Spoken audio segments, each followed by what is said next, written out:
ఇటీవల పుణేలో జరిగిన ఎస్జేఎఫ్ఐ Indian national trials పోటీలో జియాన్ అకాడమీ విద్యార్థి సాయి నిహార్ 2 స్వర్ణాలు 1 సిల్వర్ పథకం గెలుచుకున్నాడు. ఐఎస్ఎఫ్ జీవైఎం 2022 పోటీలకు ఎంపికయ్యాడు. ఇవి ఫ్రాన్స్లోని నార్మండే నగరంలో జరగనున్నాయి.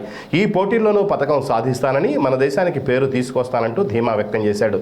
పోటీలకు ఎంపికైన నేపథ్యంలో జియాన్స్ స్పోర్ట్స్ స్విమ్మింగ్ అకాడమీ చైర్మన్ జామ్ సిద్దికి సాయి నిహార్ను అభినందించారు.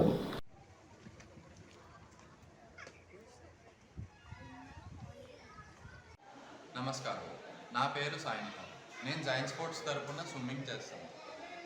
2 వారాల క్రితం జరిగిన ఎస్జేఎఫ్ఐ ట్రయల్స్లో నేను 2వ స్థానం గెలిచాను. ఈ ట్రయల్స్ పూణేలో జరిగినాయి. నేను 2వ స్థానం గెలిచినందుకు నన్ను నార్మాండీ ఫ్రాన్స్లో జరిగే ఐఎస్ఎఫ్ జిమ్నేషియా స్కూల్ గేమ్స్కి సెలెక్ట్ చేశారు. ఈ గేమ్స్ వచ్చే నెల 16 నుండి 22 వరకు జరుగుతాయి.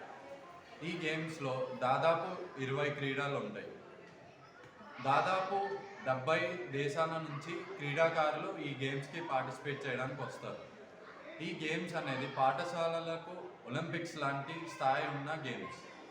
ఇలాంటి కాంపిటీషన్లో నేను పార్టిసిపేట్ చేయడం అనేది చాలా గర్వంగా ఉన్నది. గత కాంపిటీషన్లో ప్రైజ్ గెలిచినట్టుగా వచ్చే కాంపిటీషన్లో కూడా బహుమతి గెలుస్తానని నమ్మకం ఉంది. ధన్యవాదాలు.